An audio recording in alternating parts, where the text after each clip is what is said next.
Good afternoon, Louisiana, and welcome to Bayou Bets for Thursday, October the 27th.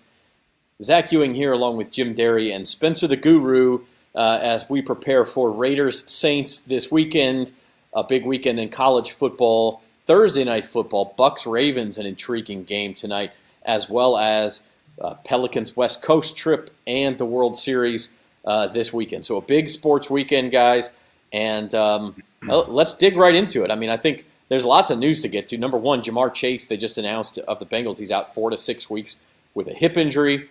Andy Dalton is going to start for the Saints this week. Pick your poison. Where you want to start?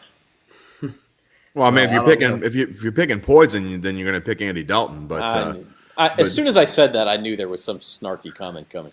But Jamar Chase, I mean, that's big news. I don't think anyone saw that coming. I never even knew he was really banged up. So the fact that it looks like he's going to go on IR, that's huge news for the Bengals. And if you haven't already grabbed the Cleveland plus 3.5, which is what the Sharps are doing, you better go find one because they're disappearing quickly. I think it's already down to 3, it's just about 3 at everywhere. Caesars. I got it like right before we came on the show at MGM. I got it 3.5. But I'm going to stick with the Bengals. We'll get to that in big bucks. But listen, the one thing the Bengals have plenty of is wide receivers. So we'll see what happens. But between T. Higgins and Tyler Boyd. T. Higgins been a little banged up too, right, Spencer? Maybe and they're super thin. The Chase thing is a concern to me because they're super thin behind the 3 of them. So now that Chase is hurt, I don't know who's going to step up in the 3 wide sets. And the other Mike Thomas, he can't trust him. That's a big loss. They're going to have to make Hayden Hurst the wide receiver. Yeah, that's true. I was told by a certain someone yesterday that wide receivers don't matter. So that's our segue into the Saints. That's what I said, Jack Weed. You said that Andy Dalton can't use the lack of receivers as an excuse. He can. They went 9-8 with a plethora of bums last year. Yeah, because the defense was playing well. All right, let's set the stage here. I do want to say before we get into it too much, Bayou Bets is brought to you by Caesars Sportsbook. Sign up for the Caesars app today and get the first bet on Caesar up to $1,250. If you lose, you get it back as a free bet. Use promo code NOLAFULL or visit NOLA.com/Caesars. Also like to remind you to subscribe, like, and visit the Bayou Bets YouTube page. Just posted another Cashing In with Carville episode this morning. So go to the Bayou Bets YouTube channel, give us a thumbs up and a subscribe if you would. All right, Saints Where's your Raiders. dunce cap, by the way. Saints Raiders. What do you mean my dunce cap? There it is. The dunce cap. I made money this week in big bucks. All right. Miracles happen. Every day. Every day. In fact, the Saints might even beat the Raiders this week. I kind of think they will, guys. I mean, like I said on the fantasy show Tuesday, I hope you're right, but I don't think you will be. I don't like the matchup. Raiders, really good running back with Josh Jacobs. Saints run defense has struggled this year, and then their Saints secondary still banged up. Derek Carr and Devontae Adams have great chemistry. So if Andy Dalton in the offense comes to play, maybe, but I don't think they'll be able to keep up. Are we making our predictions already? No, we don't need to make a prediction already. I will say we're going to visit with Max Meyer at Caesars Sportsbook, who follows a lot of the trends. And Saints have received several sharp bets, Jim. I mean, listen, the whole QB argument for me comes to this, and you should listen to Jim's attitude this morning if you want to really get into it, because your monologue is all about the quarterback decision to go with Dalton over Jameis Winston. I don't think it matters that much. And Max says the same thing. When the announcement was made that Dalton was starting over Winston, the line didn't move at all. I mean, Winston and Dalton, I don't think there's that much difference. The problem for the Saints is the defense. If they went 9-8 last year, not because of the quarterback play, for goodness sake. It was because they had a top 5 defense that has disappeared this year. I'm going to go real slow, okay? So everyone can understand me. I know it's hard to comprehend. Andy Dalton is a surefire 6-11. 6-11, or a 7-10 type quarterback. The Saints are if Andy Dalton starts every game the rest of the way, you can book it 6-11 or 7-10 the rest of the way. It's surefire. It's done. Okay, you can take these. Well, hold on. You take these words and play them back to me at the end of the year. You're more than welcome to do that. Here's the thing with Jameis Winston, they may be 6-10. I mean, 6-11. They may be 7-10. I'm still getting used to a 17-game season. But the floor for Jameis Winston is significantly higher than Andy Dalton. You mean the ceiling? The ceiling, yeah. If this team were 5-2, which is what I said on Datitude, if this team were 5-2 or 4-3, and Jameis still hadn't coming back, and Andy Dalton had been just okay, and the Saints had found ways to win, I'd say, you know what? I don't really agree with the decision, but I wouldn't be as adamant about the fact that Jameis needs to start, because this team is in a spot where it has to gamble. It has to go for the high ceiling. It has to have a quarterback that can do the things that Jameis can do, not an Andy Dalton who is just lackluster, ho-hum, get you to 6. That's not going to cut it. 6-11 is not going to cut it. 7-10 is not going to cut it. So, I mean, if you want that, then fine. If you want a guy who's just going to go out there, throw for 240 yards, go 18 for 36, throw 1 or 2 touchdowns, is going to throw an interception, and he's going to do nothing special, then Andy Dalton's your guy. If you want a guy who, he's going to throw some picks, he's going to look terrible at times, but he's going to also look fantastic at other times, then Jameis Winston's your man. But this team cannot win. They cannot go to the playoffs with Andy Dalton as their quarterback the rest of the way, plain and simple. Yeah, I don't necessarily disagree with you, and Spencer, I want your take in a second too. I don't necessarily disagree with that. I think Jameis is the more volatile quarterback. But I just think the discussion is taking place in the wrong realm. The problem with this team is the defense. If they had Andy Dalton last year, you keep talking about last year, and they went 9-8 with the receivers. They went 9-8 last year because the defense was elite. If Andy Dalton had taken over when Jameis Winston got hurt last year, the Saints would have made the playoffs. They would have beat Tennessee. I think they probably beat Miami, or at least have a chance in that game. Don't disagree at all. And so I don't know that Dalton is going to, if Dalton starts and they go 6-11, I don't think it's going to be because of Andy Dalton. And he threw 6 touchdowns, and a couple of them were to the wrong team. But and another pick in the end zone.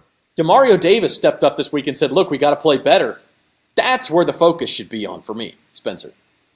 Yeah, for sure. Because I think a lot of it has to do with coaching. I mean, the loss of Sean Payton's really being felt this year. True. I mean, this is looking like, the way they played so far, hopefully they turn around. But this is looking like the worst Saints team since 2005, and that was the last year before Sean Payton. So they're not. I'm not saying they're as bad as that, but it's the worst since then. Yeah. Yeah, because it's just they just look so rough right now, and I think a lot of it has to do with that. I mean, Dennis Allen.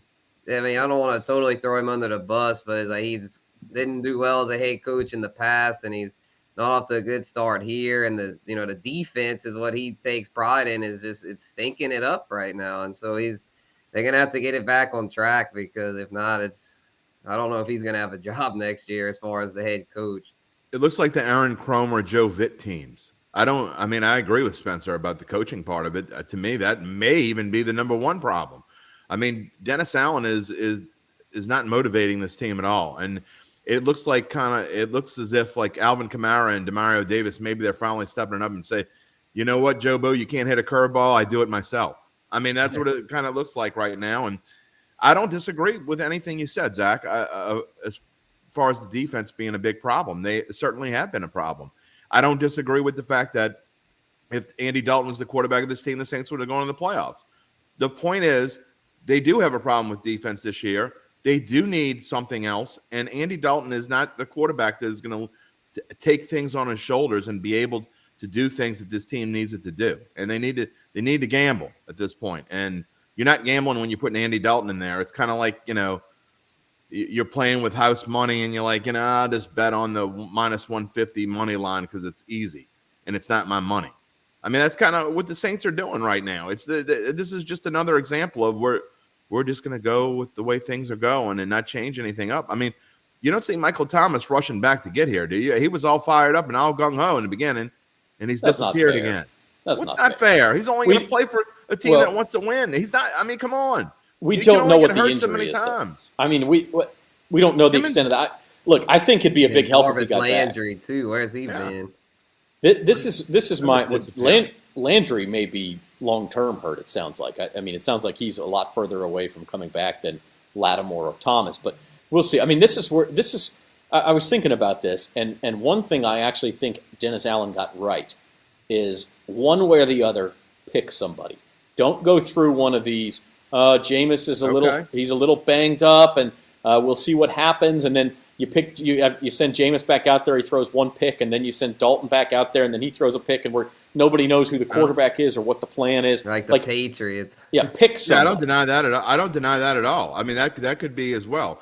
But I'm so sick of hearing, you've said it. We now have a comment that you're playing right now, and I've heard it all over through Datitude listeners and people that I just know. It doesn't matter who the quarterback is. Horse hockey, it doesn't matter who the quarterback is. It's the most important position on the damn field. It certainly matters who the quarterback is. And if you want ho-hum, then keep going. Take it. I agree with you, Zach. I think he had to make a decision, and that's the decision he made. And I said it on Datitude, and I'll say it again. It's the kind of decision that gets a coach fired. Because if you go 6-11 with this team, you're probably getting fired because you got the talent of an 11-6 team, or even maybe better than that, as was shown by media members in this area, all picking the Saints to win 10 or more games. So go ahead and make a decision that's going to get you fired, because if you stick with Andy Dalton, you're going to get fired. Look, he may get fired anyway. I wouldn't fire him after 1 year, but he may get fired anyway. Here's my thing, though. By making that decision, by choosing Dalton, what it tells me is that the Saints internally still think they have a good enough roster to win. Now, you say the quarterback. When I say the quarterback doesn't matter, I'm saying between Jameis Winston and Andy Dalton, neither one of them is good enough to carry this team. The rest of the roster has to play better. If you put Patrick Mahomes on this team, then yeah, the quarterback is going to matter. If you go back to Trevor Siemian, then yeah, it's going to matter because it doesn't matter how good the defense plays. But between Dalton and Winston, I'm just not seeing a huge hell of a lot of difference. And that's where I say I think the Saints don't want to rock the boat. I think they have enough there, and they've been close. Look, that's my point. Don't rock the boat and get what you've been getting. You don't rock the boat, you're going to keep getting more of the same. So don't rock the boat. This team could easily be 5-2. I mean, I know could have, would have, should have. Jim Moore, right? Like they're not getting blown out by anybody. The Cardinals game was a blowout for a little while because of the turnovers and there's some moral victories for you. But what I'm saying is they're close enough.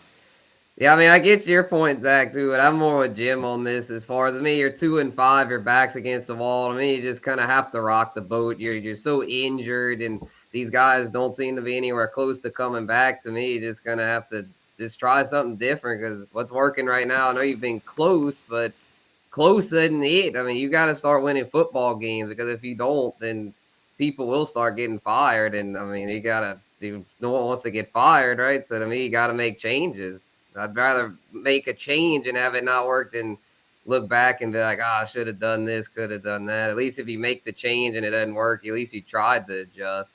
I'll say this, and I guess it's unfair in a way, but this isn't a decision Sean Payton would have made. I promise you, if Sean Payton were the coach of this team, Jameis Winston would be playing quarterback. Payton was the one who wanted Winston in the first place, so that's definitely true. Almost zero doubt in my mind. So go ahead.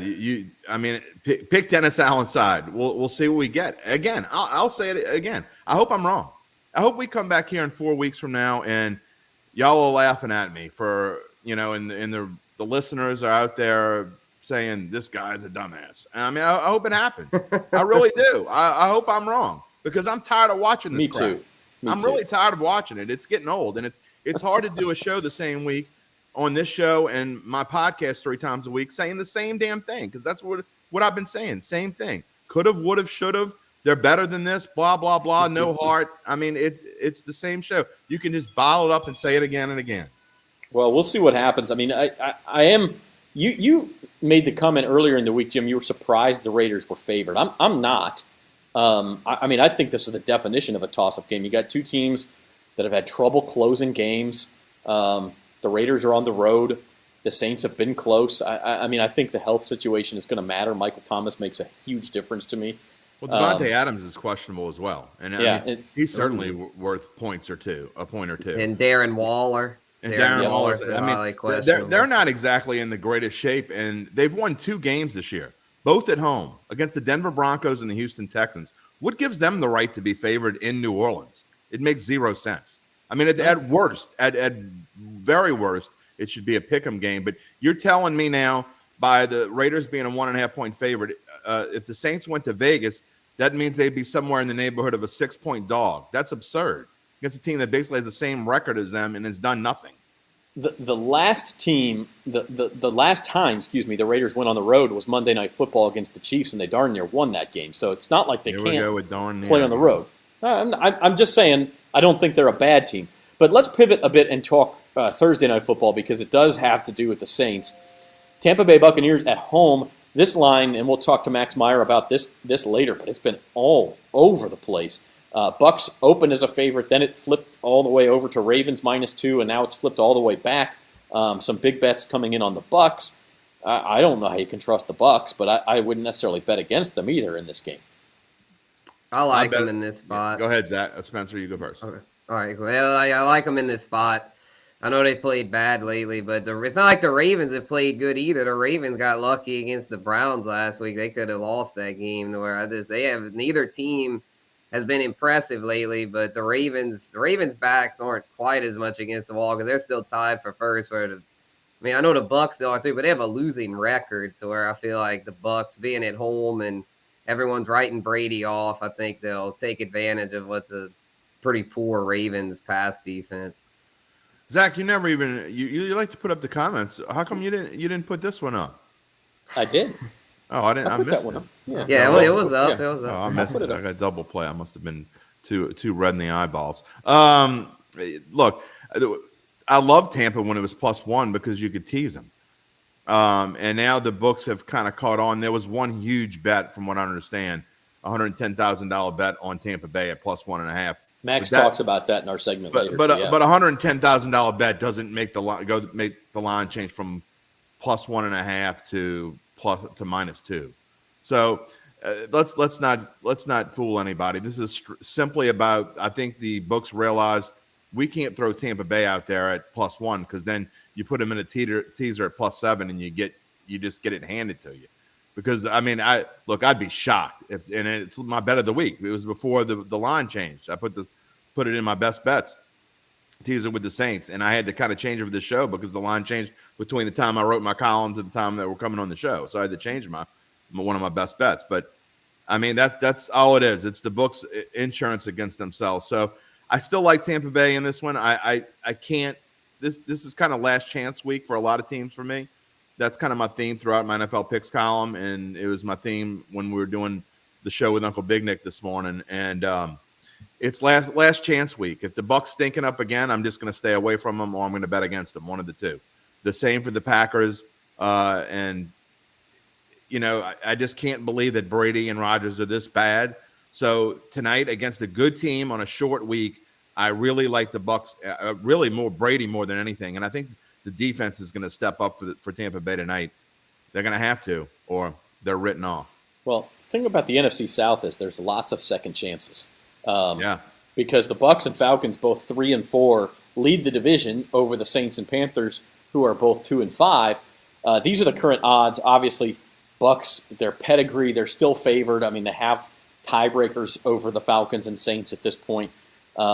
You still think at some point they get it going, but boy, they look broken in Charlotte last week. I mean, that did not look like a championship caliber team in any way, shape, or form. I think they're broken anyway. I mean, I think this isn't a long-term bet. I like the Tampa Bay tonight because I do think that it's going to be – I think they'll end up with 8 or 9 wins. And I don't think it's going to be a consistent thing. I think they'll win tonight. You think they're back, and then I don't even know who they play next week, but I'd probably bet against them next week because I don't think this is going to be a consistent thing. I think that, though, with their backs up against the wall and the way they played last night, I think they'll be focused. A short week is a good thing for a team that played so poorly the week before. You can't remember what happened last week. You don't have time to sit around and stew about it. You got to get going and forget about it. So that's why I like Tampa Bay tonight. But I think Tampa's got long-term problems. And I got to tell you, as much as I've been dogging on the Saints and talking about Dalton, I mean, at plus 650, I mean, 6.5 you're telling me the Saints are still 6.5 to 1? That's kind of crazy. I think there's value there, and is even more ridiculous as it sounds. I don't think they're going to win the division. I think they absolutely stink. But what happens if the Panthers beat the Falcons this week? and they're 20-1 right now to win the division. They're one game behind Tampa Bay, and then they could also be in first place. I mean, 20-1. Go ahead, give me a little bit of that. I might go put $10 on that and just have fun with it. But I don't think they're going to win the division. But it's certainly worth. You look for value. There's no more value than that. Uncle Big Nick had it. The Bucks play the Rams also at home next week, and then they're in Germany to play the Seahawks after that. So game, right. that'll be pretty interesting. I mean, at first you think, oh, the Bucks will kill the Seahawks. Why'd they give Germany that game? Might end up being pretty interesting. That is an interesting matchup. So we shall see what happens there. Other NFL games this week: Steelers-Eagles. Some years that would be a great game, and that's. Remember the old Steagles, Zach? I don't. But they actually played together. Had to play together one season back in the 50s, I believe, and they called them the Steagles. You know what? Now that you mentioned that, I think I've heard. Yeah, they had to merge them. Was it? During the war. Is that when it was? Yeah, I think during World War II.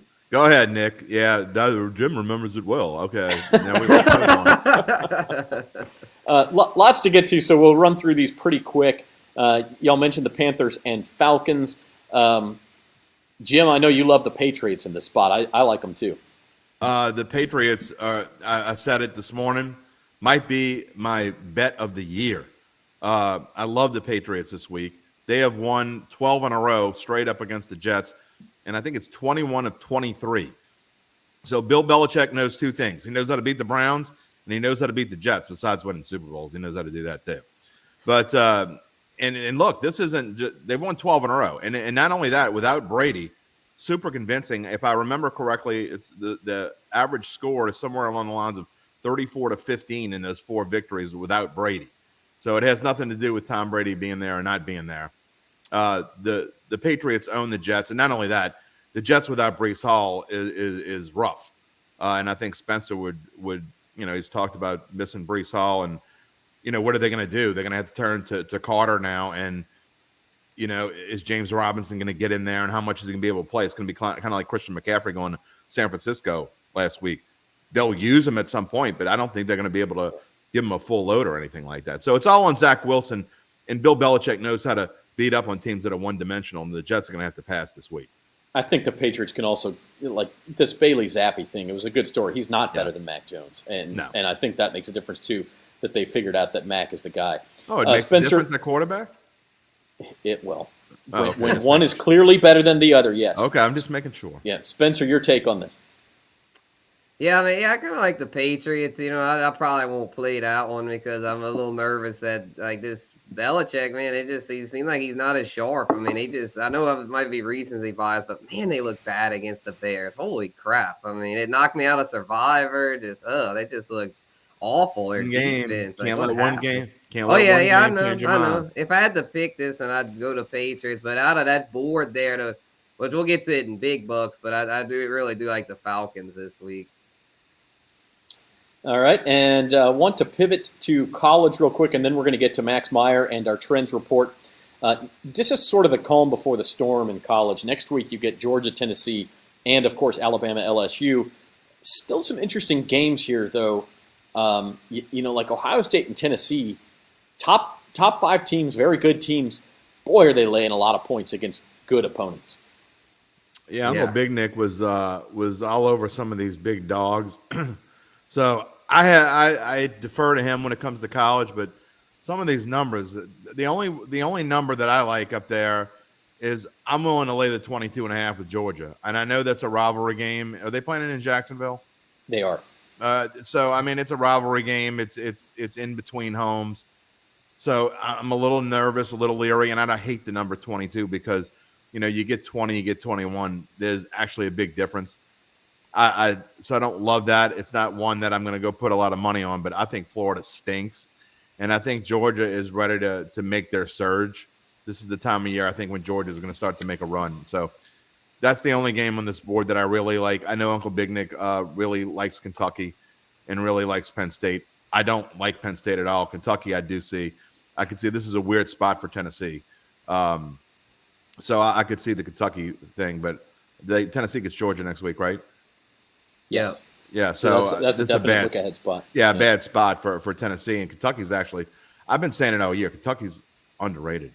It really is. So the Ole Miss line does stink. It's really weird. And Ole Miss kind of in a similar boat. They're giving points on the road against the team that's, are we sure that they're better than Texas A&M? I mean, Texas A&M's been all over the map this year. Yeah, I don't know what to think. I like A&M money line too, Uncle Big Nick. The only thing that worries me is that locker room might be just broken. Yeah, it might be. Yeah, that's what I'm thinking. I want no part of A&M.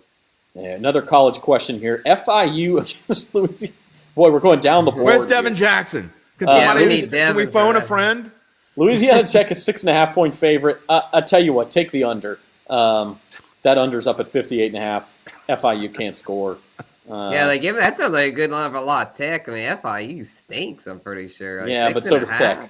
So does Tech, man. They can't be that bad. I wish I'd gotten that question before I talked to Max Meyer. Max Meyer, Caesars editorial writer, joined us earlier to talk some trends for Saints Raiders and the rest of the football weekend and the World Series ahead. So here's the conversation that I had with him. All right, we welcome into the show Max Meyer from Caesars Sportsbook. Max, appreciate you dropping by on what I know is a busy weekend for you guys between all the football action and, of course, the World Series starting this weekend. Yeah, October and November with all the sports leagues going on and all the hoopla, it's definitely a wild time. But when you work in sports, it's the best time too.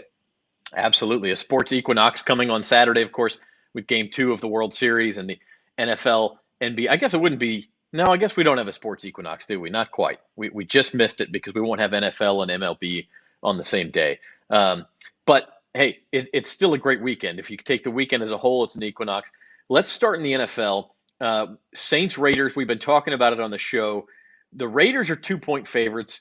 Jim is surprised by that. I'm not too surprised by that. I guess that makes it a good line. It certainly hasn't moved very much. I think it's toggled between 1.5 and 2 points. What have you seen as far as action on this one? Yeah, so right now it is at Raiders -1.5, but you're right. It's been bouncing back between 1.5 and 2. It hasn't touched any number besides that. Spread-wise, Raiders, especially, obviously Caesars has big Nevada clientele, and so they're always eager to back their Raiders. They've gotten about 69% of the tickets, but only about 57% of the handles. So we have seen a little bit of sharp action on the Saints. Where we've seen really lopsided action, though, is the total. This one opened at 47 for us. It's up to 49. About 86% of the tickets, 94% of the handles on the over. I mean, these are two of the best over teams in the NFL, along with the Browns and the Lions so far this season. And so not a surprise, especially with how disappointing the Saints defense has been. I mean, you just have to look at last Thursday night and see the offensive explosion that was Saints Cardinals. And yeah, so a lot of action on that over. And that's definitely been the most lopsided so far of the straight bets for this one. Saints announced yesterday that Andy Dalton would be their starter both Sunday and going forward. Didn't seem to affect the line much. Did you see anything, any movement based on that announcement? No, and there really hasn't been that much movement, whether it was, with Jameis being hurt and just whether the questions if he was going to play versus Dalton with any of these games, that there really hasn't been that much impact on the line. So the market has spoken. Jameis and Andy Dalton, there isn't much of a difference between the two in terms of where the spread is. Yeah, that's about where I come down, and it's funny you insert that into the argument we've been having, but not too much difference on the spread itself. What about the rest of the NFL weekend? Anything interesting? Maybe tonight's game, Ravens-Bucks. That line has been all over the place, or any game Sunday that's caught your eye. Yeah, so Ravens-Bucks, like you said, we originally opened it Bucks as a small favorite. Then the Ravens became a small road favorite, was 1.5 for majority of the week. But then we took a 6-figure bet on Buccaneers +1.5. And yeah, and then yesterday, Buccaneers got to their current price, which is -2. This is actually the one spread, really interesting action where one team's gotten over 60% of the tickets, but the other team's gotten 60% of the money, with the Ravens getting about 66% of the tickets and the Bucks getting 66% of the money. So this is a typical public versus sharps game. And, even though it's Tom Brady who really wants to back the Bucs when they are just coming off 2 losses to the Steelers and the Panthers, but, people see the Buccaneers as a home dog, even against a good team like the Ravens, and they see it as value. And so that's where we've gotten some of the bigger bets on the Bucs. Another one that's interesting to me is Patriots Jets. So this one we opened Patriots 1-point road favorite against the Red Hot Jets. Went quickly to pick them. Then we took really strong action on Patriots there, and then it went back to 2.5, then down to 1.5 after the Patriots fell flat on their faces against the Bears, and then back up to 2.5, which is where they're at now. This has been the most lopsided action in terms of handle, with the Patriots getting about like 89% of it. And it really hasn't been we haven't been getting that many big bets on the Patriots. It's been more of a lack of spread action on the Jets, which I find interesting given that they've covered 4 in a row. The fact that we're in New York, and you would think that, Jets as a home underdog here against a team that isn't perceived as a true playoff contender, that they'd be getting a good amount of spread and money line action, but that hasn't necessarily been the case. Yeah, very interesting. Speaking of tonight's game, you mentioned the one big bet on the Buccaneers that really started that line movement. When you give those numbers, 67% of bets on the Ravens, 57% of the money on the Bucs. I'm off by a little bit, I know, but how much of that is that one bet that skews those totals, or have you seen multiple sharp bets on Tampa Bay? There's been multiple sharp bets on Tampa Bay, and the Bucs. They wouldn't be at 66%, obviously, where they're at now without the 6-figure bet, but they would still be, it'd be right around that 50% range. It'd be pretty much a dead heat. So even with the Ravens getting all of those smaller bets, the bigger, sharper bets are what's evening it out. And with the 6-figure bet, now it's over the top for the Bucs at 66%. All right, very interesting. Well, a couple of other questions for you, Max. We do want to talk briefly about the NBA. The Pelicans off to a 3-1 start, beat the Mavericks the other night without Brandon Ingram, without Zion Williamson. It seems to me, looking at futures odds, the team is getting quite a lot of action in those markets. Yeah, so, before the season, Zion was the most popular MVP bet by tickets. Pelicans were top 5 and tickets to win the title. And the Pelicans got to as low as 20-1 on opening night. Their price has since risen a little bit to 22-1, and it's really been through no fault of their own. Like you said, they're 3-1, and that was an impressive win against the Mavericks. I think it's just more that the Western Conference, I guess outside of the Lakers, has looked a little tougher than anticipated, with the Jazz certainly not looking like a pushover early on, and the Blazers looking good, and then you still have those elite teams. So the Western Conference, for as exciting as the Pelicans are, it definitely seems a little bit more daunting than where it was before the season. And now Zion's up to 22-1 for MVP, but that's just, given that he's missed a couple games, and guys like Ja Morant and Jason Tatum, they've shot up the odds board and are now in that top 3, top 4 group in terms of odds. Absolutely. And we'll end here, Max, this week with the World Series. I know you're headed down to Houston for Game 1. Just had a chance to talk to Mattress Mac on a conference call about the $75 million he plans on winning if he stands to win, I should say, if the Astros win the World Series. Right now they're favorites, -190, Phillies +170. But the interesting thing is, in part because of those Mattress Mac bets, you can actually get the Phillies at a better price at Caesars than anywhere else. Yeah, just because of the liability.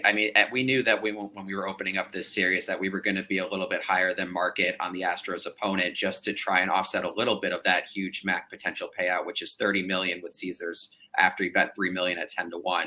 And yeah, sure enough, we got a couple 6-figure bets on Phillies at +175. We got 200,000 from one Nevada bettor, 100,000 from another. And so the Phillies, ever since the series price has been released, they've been getting more tickets and handle. But obviously, we're big Phillies fans just because of the Mac bet. Do you see the Phillies as live dogs in this one, Max? Obviously the Astros have swept through the playoffs so far. They won 106 games, but Philly also red hot coming in. Yeah, and I think with the Phillies, with how they're built, it feels like that they're kind of, like a perfect model for what baseball is today: aces and power bats. And so, no, you're right. I still think the Astros have the more complete roster. But we see time and time again in October that it's the red hot team that can upset favorites left and right. And so, yeah, I think the Phillies are live for sure. All right, Max Meyer of Caesar Sports. We appreciate you coming by, dropping some knowledge on trends and action reports this week. Yeah, thanks for having me on, Zach, and good luck to everyone with their bets this weekend. All right, thanks, Max. All right, so Max Meyer, we appreciate him stopping by on a busy day. He was on his way down to Houston. While we were playing that, Kyle, have we talked to college games tonight? That's actually interesting. The Raging Cajuns facing off with Southern Miss. Woo!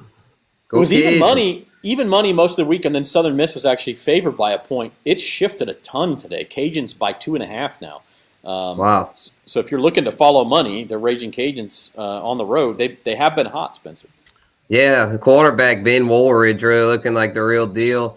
And so I think the Cajuns win outright and cover that. They've gotten some serious momentum going. They've made a statement these past couple weeks, and I feel like they're starting to get on the right track.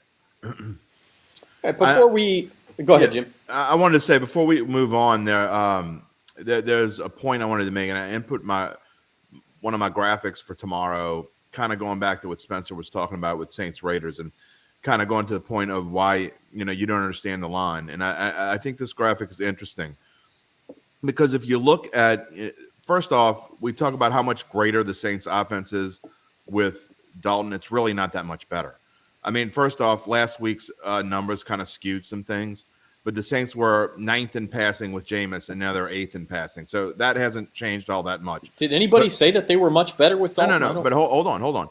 But to the point of why I think this line is weird, because if you look at the rankings, I mean, the Saints defense isn't that bad.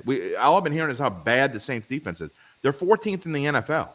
That's not that bad. So you look at the Raiders, they have the 11th best rushing offense only because Josh Jacobs has a couple really good games. But, defensively, the Saints, they haven't been great against the run, but they haven't been all that bad either. So to me, it's kind of a skewed thing, and I just don't get this line at all. It doesn't make any sense to me. And the Saints defense, going back to other arguments, they haven't been good, but they haven't been that bad. In fact, that number 14 is actually moved up the last few weeks. They were like 19th to 20th when I did Datitude like 3 weeks ago. So they've actually gotten a little bit better. So using the defense's bad argument doesn't really work for me because they're not as good as they were last year.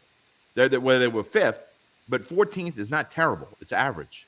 It's not. But when you're down huge in the second half, I mean that skews think about it. Andy Dalton gave him 2 touchdowns. I'll tell you.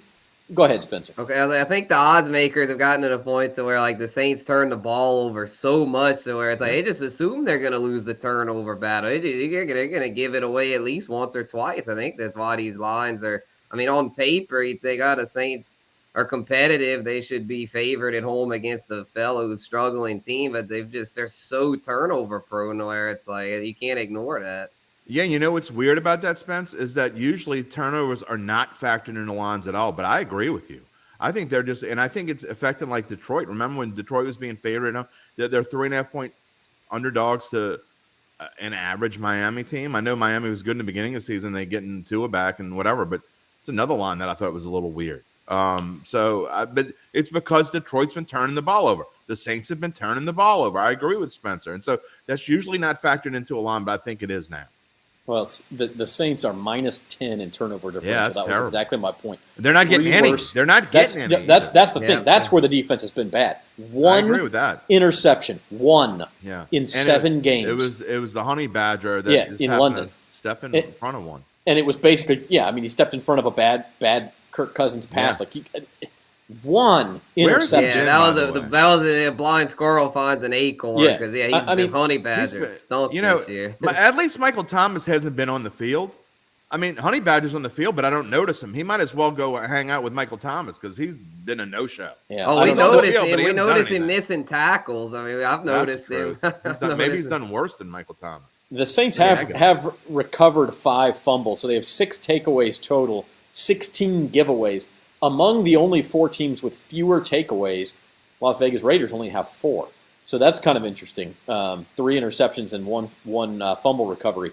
So, I think look, they're not going to – if Andy Dalton doesn't get a lot of pressure, and I don't think he's going to have a ton of pressure this week, I think there's going to be a big Alvin Kamara week. I actually think Taysom Hill's got to be part of the game plan this week because he can kind of destroy this team, actually. This is a good matchup for Taysom Hill. So I know the Saints are banged up, and now looks like Juwan Johnson's banged up. So Taysom Hill might be a great DFS play.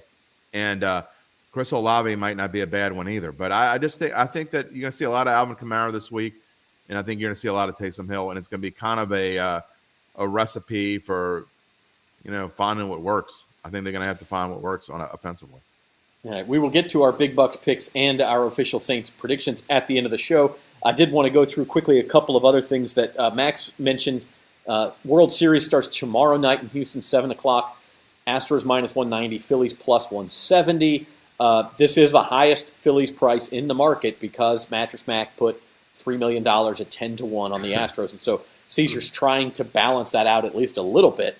And it's hard to hedge. Are the Phillies... Are they live dogs? I mean, I like the idea that NOLA and Wheeler could start 5 of the 7 games in this series. Absolutely, they are. I think the Phillies are a great play here. And I'm biased. I got my ticket on the Phillies before the season started, and I've been riding them like a pony. And I thought I was dead with them for a while, and I should have put more money on them. Now that I look at it, and they were at 60-1 at one point, I think in July. So I missed the boat on that, and it's only because I really wasn't paying enough attention, to be honest. But I think the Phillies, the way they're playing right now, to me, the team that is playing the hungriest, and the Astros are just kind of businesslike, right? They expect to be there. And I've said it before, and I've said it again. I think Dusty Baker teams just find ways to choke. They really do. And the Phillies had this look about them. They showed it against the Padres, and I know the Padres were just happy to beat the Dodgers, so that's part of their MO. But the Phillies just have that look right now. And I would not want to go against Bryce Harper and even Rhys Hoskins is hitting the ball, and Schwarber's hitting them 490 feet. And I mean, they can do everything. And like you talk about, the top of their rotation is just fantastic. So, I mean, if they can keep it going, the bullpen hasn't been bad either. So I think this is a team that thinks they can win. If they win one of the 2 in Houston, look out. Spencer, your take on the World Series? Oh, yeah, I kind of would like to think the Phillies would have a better chance, but just looking at the Astros, I just don't see any holes on that roster to where their bullpen to me is better. Their overall rotation is better. I feel like their top 2 are like Verlander and Framber. I'd give a slight edge to them over Wheeler and Nola. Nola, I know he's an LSU guy. People love him, but I think he's slightly overrated. I'm not as big on Nola as some. He's shown a lot of times that he's pretty solid, but then he'll have an inning where he gives up multiple runs, and against the Astros, man, you're gonna have to be on point pretty much every day, and it's like I just don't see him being able to be that consistent. Because a regular season win difference of 20. I know postseason different animal, but to me, the Astros they're built for this. I mean, they've done it before the past 6 years, I think, and where the Phillies is their first time being there in a decade. So, to me, the Astros experience is going to win out. It's more the pitching for me, guys. I mean, the Astros they have no bad pitchers, not one. I think I read today they had 2 pitchers who had an ERA of over 4 the entire year, and those 2 combined for 8 2/3 innings. They just. There is not a bad pitcher and yet on the their only roster. World Series is when they cheated. Hey, I get that. And I think the Phillies have a chance here. My favorite play, I actually like the Phillies in Game 1 because, honestly, of the guys getting innings for Houston right now, the worst pitcher in the playoffs by a significant margin has been Justin Verlander. By a significant margin. And so I think, but the Phillies are going to have to use Nola and Wheeler and their hot bullpen arms. The back half of the Astros lineup is not nearly as good as it has been in years past. The top half's still very good. Once you get past Kyle Tucker in the 5 spot, those bottom 4 are not very good. Altuve hasn't been hitting. Aaron Nola did pitch against the Astros this season. 6 2/3 innings, no earned runs, 2 hits, 9 strikeouts, and no walks. I think the Phillies are going to have to win low-scoring games. I mean, I know Schwarber and Harper have been hot, but they haven't been hitting the top guys. They didn't hit Yu Darvish very much. They hit Sean Manaea when he came in and Mike Clevenger when he came in for San Diego. And they suck. So you're not going to see that against Houston, but I do like the Phillies in Game 1, and then maybe you turn around, and if the Phillies can win Game 1, you could get Houston something close to even money for the series after that, and that's a play that I actually really like. Well, I mean, I would definitely hedge if that happened. I've already hedged a little bit, just enough to basically cover my bet and win a little bit. So I'm going to win something no matter what. I mean, I bet enough to win a little bit. But, I mean, you talk about the game that I was talking about, Aaron Nola beat Lance McCullers. So I know that's not one of the top two, but it's no slouch. I mean, so they can Schwarber homered twice in that game, by the way. And Bryson Stott also homered. And they had 3 solo home runs. I think the Phillies' power is going to matter in this series. And in that place, as good as the Astros pitching is, this team can hit them out of anywhere. They can certainly hit it out of that place. And that's the recipe for the Phillies. Hit a couple of solo homers and hope Nola and Wheeler shove, and that's your recipe right there. So we'll see what happens. Real quick, want to move on to the NBA. Pelicans' big win on Tuesday with no Brandon Ingram, with no Zion Williamson, with no Herb Jones. They go on the West Coast now for 3 in a row. In fact, only one of their next 7 games is at home. That's on November the 4th, which I think is a Friday night against Golden State. There are other 6 games all on the road coming up. No Brandon Ingram on this road trip, Spencer, but the way the Pels play, they get after you defensively. I mean, the 3-1, I think they could pick up at least 1 win on this road trip, if not 2. Yeah, I think so. They're chippy. They really surprised me against Dallas. I didn't like them in that spot, but they proved me wrong. Played really tough. They just got that it factor to them. I feel like Willie Green's a great coach. He gets them motivated no matter what. I'd say Zion or no Zion. I mean, I hope Zion plays. Obviously, he gives them a better chance. But even without him, they could definitely take a few. I mean, the Lakers, it's like the way the Lakers look, that looks like it should be a gimme game, especially the way the Pels. I know it's crazy to call a LeBron team a gimme, but it's like the way the Pels have owned them and just the way they've looked so bad. I feel like that one's a dub for sure. And then the Clippers, though, could be a little tricky. But Kawhi's still banged up coming off that ACL. And we know what they did against the Suns last year. So I'm thinking they split Clippers, Suns, and then beat the Lakers by double digits. And speaking of guys just taking forever to get back from injury, did Kawhi Leonard tear his ACL again or something? It's been like 20 months since he tore the ACL, and he's still playing ridiculous. 5 minutes a game. It's either he doesn't want to play or his body's just really unreliable. It's been an issue with him ever since he was with the Spurs. I mean, he's a great player when on the floor, but he's hardly ever available. Over the past 2+ years now, I think they're tied. Haven't Zion and Michael Thomas played the same amount of games? Oh, come on! You're talking about. Percentage-wise, only half jokingly here, but someone has to wonder about that organization's training staff. That's true. I said that yesterday about the Saints. Somebody needs to do a story on this. Yeah, the amount of Saints injuries is disturbing. It's the same training staff. And it's been 2 years in a row now for both teams. So it's just been somebody a problem. needs to look into this and wonder. If I were the head if I were Mickey Loomis, I'd be like, "What the hell's going on here?" And so, I mean, you got 2 superstars, basically. I mean, I guess calling Michael Thomas a superstar, but no one would have thought twice if you called him a superstar 3 years ago. So, I mean, something's got to be going on.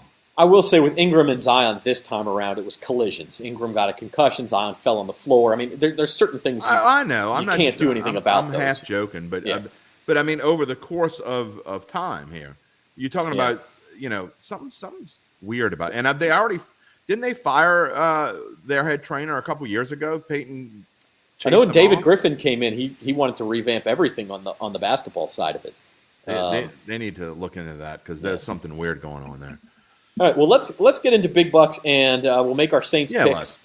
Let's make our Saints picks first. I've already said it. I'm taking the Saints in this game. I think they bounce back.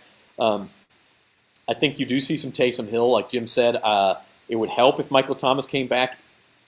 Even if he doesn't, the Raiders are mistake-prone also. And look, the Saints are at home. They've sort of circled the wagons this week. You've heard Alvin Kamara say it. You've heard Demario Davis say it. They've got to start getting on a roll if they're going to, and I think they respond to that. So I'll take the Saints. Well, you're gonna see in big bucks the way I think to attack the Saints game if you actually want to play it. There's a better way to play it than just the spread. But I think the Saints win as well. I think that, again, I'm not impressed with Las Vegas at all. I mean, I think this is as much of I think the Saints actually match up well with Vegas, especially if Davante Adams doesn't play. If Davante Adams doesn't play or if he's even limited at all. He should play. if he's limited at all, I mean, Derek Carr, that is one huge weapon that Derek Carr is going to miss, and he hasn't been very good this year, to be frank. He's been very disappointing. I'm very disappointed in the Raiders' play as a whole because I thought they were going to be one of the better teams, and I thought they could be a potential surprise team. I picked the Chiefs to win the West, but I really thought the Raiders were going to contend, and they don't look like a contender at all. But so I do think that, it'll be funny because I think the Saints offense is actually going to have a pretty good day. So you'll have all the social media chirpies going, see, Darius, see, I told you, you're so stupid. I mean, that's what's going to happen on Monday. So I expect the Saints to have a good day offensively. We'll see if they play better defensively, but I think they win this one, and I think they actually win by maybe as much as a touchdown, but I don't trust them enough to play it. Again, when we get the big bucks, I'll show you how I'm going to play it. All right, Spencer, your pick. Yeah, I'm gonna play devil's advocate here. I'm going Raiders. I'm going playing the Raiders to cover and the over. I think that could make a decent little parlay. All right. Now on to big bucks. My big bucks, I told you earlier, I had Bengals before the Jamar Chase news, so I'm stuck. I actually think Cincinnati could still cover in that game. South Carolina, Mizzou, don't understand this line. I know South Carolina has won with some smoke and mirrors. If you've watched Mizzou like I have, Mizzou grad You're just here, a pessimist. You can beat Mizzou with smoke and mirrors. They screw things up all the time. So I don't understand why that line keeps dropping. I'll take advantage of it. Uncle Big Nick said this on Datitude this morning. I like Kentucky as well. And I know we're on opposite sides here, Jim. Dolphins, Lions. Lions getting healthy on offense. The Dolphins might score 40 by themselves. So I think over 51.5 is a lock. And then not a lock, or I would have made it my best bet. And then for my teaser, I'm just taking a lot of points here with the Bears. Yeah, that's not the way to play Steelers. teaser. I mean, I don't want to poo-poo on your pick, but the whole gist of a teaser is to go through certain numbers. They're both going through 13 and 14, my man, and 10 for the Bears. That's not really the number that you're supposed to get. But anyway, I hope you win. I really am rooting for you. But just adding point here. The problem when you do teasers with teams that are getting a lot of points is you're obviously they have a much larger chance to get blown off the face of the earth. So adding points to a team that can get blown off the face of the earth is not really the recipe for winning long term in a teaser. I'm not saying it's not gonna win. I'm not even saying I don't think that it's not. I like both of those teams to cover. I think, but that's. You should have parlayed it. All right. You got as money wise, value wise, you're getting as good of a deal to parlay them. A better deal. Mr. Expert, who's won a whole $49 on his 1,000. Tell us your picks. You might want to take a look at my record. If people are just betting the same amount of money on all my picks, they're winning a lot more than I am. So let's just say it that. All right, real quickly, I've already said it. I'm not going to go into too much detail here. The Patriots money line, when it went to 2.5, kind of scares me. I had minus 130 in my NFL picks. This is my bet of the year. This is my best bet of the year so far. The Patriots aren't losing to the Jets. I haven't done great with best bets. Finally got on the board. The rest of my picks have been great. Let's see if we can keep doing it. 49ers, Rams. Look, 49. I hate this because it's an Aunt Mabel pick, but how can you not? The 49ers have owned the Rams in the regular season. You broke the golden rule. I know. I'm breaking a golden rule, and I'm going with Aunt Mabel. So this is why I only have $22 on it. Kyle Shanahan is absolutely owned Sean McVay. So that's the way I'm going. I know that Spence and I are on the same side here. Packers plus 11.5 at the Bills. I can't believe that Aaron Rodgers is ready to quit. This is the Packers' last chance for me. They're just like the Bucs. I won't touch them again. If they get blown out here, I won't touch them again. And then Dolphins, Lions under 51.5 going against Zach. Look, the Dolphins and Lions, the last two, great. The Lions are getting healthy. Wonderful. The Dolphins and Lions have combined to score 40 total points the last 2 weeks. I'm not buying it. So, and this has kind of been static. So I think that's a good number, but I think that's too many points. But I only put 11 on it. I don't feel super confident. And then here's the way to play the Saints. Put them in a teaser. Even if they lose, I don't think they get blown out. I think that and I had to find a team to parlay to tease them with because the Bucs line went too far. So I picked the Giants plus 9. I think the Giants win that game straight up. People keep dissing on they're going to be my Giants. I'm going to call them my New York Giants soon. Hey, I caved in. You'll see on my picks. I caved in this week. I was all over them in the beginning of the season. So we'll see. All right, Guru. Yeah, I had to go with them. I'll just go from bottom to top. Then Giants money line is my wild card. I had to go with them because I Love think it. I can't believe they're underdogs here. I know the Seahawks have been playing better too, but the Giants are freaking 6-1, and it's not totally fugazi. I mean, Daniel Jones has really stepped up lately. To me, there's so much value there. And then for the total Cardinals Vikings, I know Jeff Duncan's all over this one too. I think that's going to be a major shootout with both Yeah. pass defenses being stinky. And then the dog, like Jim had said, Packers. I don't think they're dead yet. They should cover that. Chalk really like the Falcons this week against the Panthers. Don't get that line. I know the Panthers played well last week, but I think that was just kind of a one hit wonder there. They stink. I mean, Atlanta's not that great, but they're a lot better than Carolina. They should win by at least a TD. And then Titans -2. I know you normally like the Titans, Jim, and to me, that's the lock of the week. I just don't understand. I know they're on the road, but only 2 points against the freaking Texans. I mean, Derrick Henry might run for 200 yards. The Texans have the worst run defense. That line, I mean, I've put a lot of some real money on that one. That makes no sense. They're only 2-point favorites. 2 major Aunt Mabel picks this week. There are 2 teams that 87% or more the tickets are on this week: the Titans and the Bengals. So those are our two. Well, I don't like the Bengals, but I like. Well, we shall see. Now I think that will change with Jamar Chase out, but I will say this about the Titans: Ryan Tannehill was in a walking boot after the game last week. He's been limited in practice.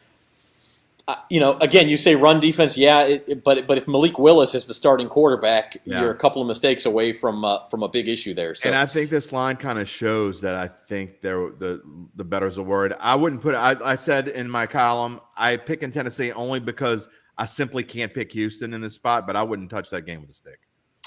And at some point, I keep saying the Titans' magic pixie dust is going to run out, and they won't get a turnover for a touchdown every week. But we'll see. Well, maybe it'll keep up for another week. Like even if Willis, if it ends up, which I don't think it'll be Willis, but if it does, I still don't think it'll matter because the Texans are not going to be able to stop Derrick Henry unless Derrick Henry would get hurt in the middle of the game. I don't see this one being anywhere close. Just like the Bengals, I think they could cover despite the injury. I don't think you're drawn dead there by any means. So, by the way, the Bengals can't stop the run, so that's why I really like Cleveland in this game. And I've already bet the money line and the spread. Cleveland, they cannot stop the run. We got to get out of here. For Spencer and Jim, I'm Zach. This has been Bayou Bets. Raiders Saints on Sunday. Datitude Live with Jim and Jeff Duncan tomorrow morning at 9:15. And we'll be back on Monday, 4 o'clock, same time, same place to wrap it up. Thanks for watching, everybody.